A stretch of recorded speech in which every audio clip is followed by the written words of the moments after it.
Footprints Without Feet by H.G. Wells. The two boys started in surprise at the fresh muddy imprints of a pair of bare feet. What was a barefooted man doing on the steps of a house in the middle of London? And where was the man? As they gazed, a remarkable sight met their eyes. A fresh footmark appeared from nowhere. Further footprints followed, one after another, descending the steps and progressing down the street. The boys followed, fascinated, until the muddy impressions became fainter and fainter and at last disappeared altogether. The explanation of the mystery was really simple enough. The bewildered boys had been following a scientist who had just discovered how to make the human body transparent. Griffin, the scientist, had carried out experiment after experiment to prove that the human body could become invisible. Finally, he swallowed certain rare drugs and his body became as transparent as a sheet of glass, though it also remained as solid as glass. Brilliant scientist though he was, Griffin was rather a lawless person. His landlord disliked him and tried to eject him. In revenge, Griffin set fire to the house. To get away without being seen, he had to remove his clothes. Thus it was that he became a homeless wanderer, without clothes, without money, and quite invisible, until he happened to step in some mud and left footprints as he walked. He escaped easily enough from the boys who followed his footprints in London. But his adventures were by no means over. He had chosen a bad time of the year to wander about London without clothes. It was midwinter. The air was bitterly cold and he could not do without clothes. Instead of walking about the streets, he decided to slip into a big London store for warmth. Closing time arrived, and as soon as the doors were shut, Griffin was able to give himself the pleasure of clothing and feeding himself without regard to expense. He broke open boxes and wrappers and fitted himself out with warm clothes. Soon, with shoes, an overcoat and a wide-brimmed hat, he became a fully dressed and visible person. In the kitchen of the restaurant he found cold meat and coffee, and he followed up the meal with sweets and wine taken from the grocery store. Finally, he settled down to sleep on a pile of quilts. If only Griffin had managed to wake up in good time, all might have been well. As it was, he did not wake up until the assistants were already arriving next morning. When he saw a couple of them approaching,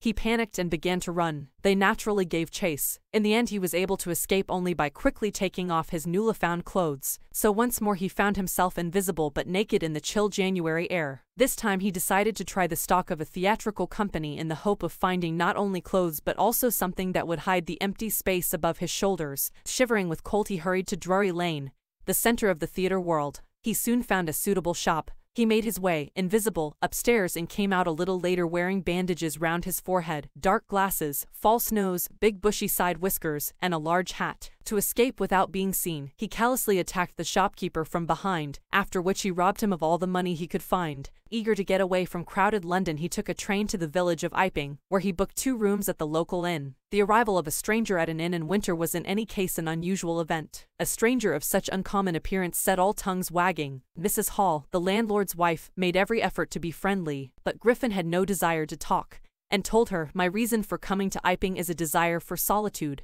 I do not wish to be disturbed in my work. Besides, an accident has affected my face." Satisfied that her guest was an eccentric scientist, and in view of the fact that he had paid her in advance, Mrs. Hall was prepared to excuse his strange habits and irritable temper. But the stolen money did not last long, and presently Griffin had to admit that he had no more ready cash. He pretended, however, that he was expecting a check to arrive at any moment. Shortly afterwards, a curious episode occurred. Very early in the morning, a clergyman and his wife were awakened by noises in the study. Creeping downstairs, they heard the chink of money being taken from the clergyman's desk. Without making any noise and with a poker grasped firmly in his hand, the clergyman flung open the door. "Surrender." Then to his amazement he realized that the room appeared to be empty. He and his wife looked under the desk, and behind the curtains, and even up the chimney. There wasn't a sign of anybody, yet the desk had been opened and the housekeeping money was missing. Extraordinary affair, the clergyman kept saying for the rest of the day. But it was not as extraordinary as the behavior of Mrs. Hall's furniture a little later that morning.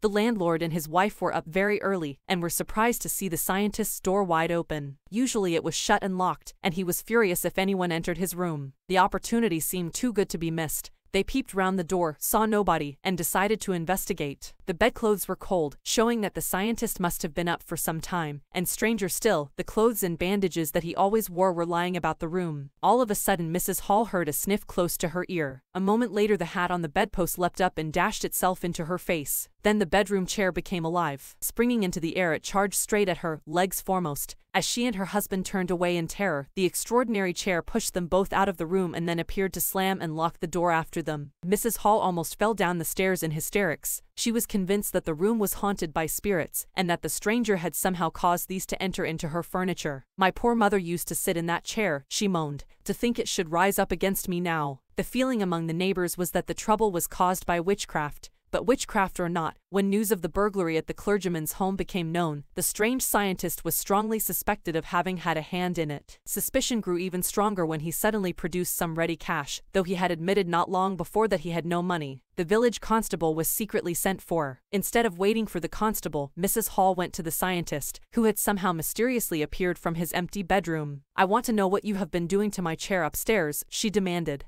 "And I want to know how it is you came out of an empty room and how you entered a locked room." The scientist was always quick-tempered. Now he became furious. "You don't understand who or what I am," he shouted. "Very well, I'll show you." Suddenly he threw off bandages, whiskers, spectacles, and even nose. It took him only a minute to do this. The horrified people in the bar found themselves staring at a headless man. Mr. Jaffers, the constable, now arrived, and was quite surprised to find that he had to arrest a man without a head. But Jaffers was not easily prevented from doing his duty. If a magistrate's warrant ordered a person's arrest, then that person had to be arrested, with or without his head. There followed a remarkable scene as the policeman tried to get hold of a man who was becoming more and more invisible as he threw off one garment after another. Finally a shirt flew into the air, and the constable found himself struggling with someone he could not see at all. Some people tried to help him, but found themselves hit by blows that seemed to come from nowhere. In the end, Jaffers was knocked unconscious as he made a last attempt to hold on to the unseen scientist. There were nervous, excited cries of "Hold him!" But this was easier said than done. Griffin had shaken himself free, and no one knew where to lay hands on him.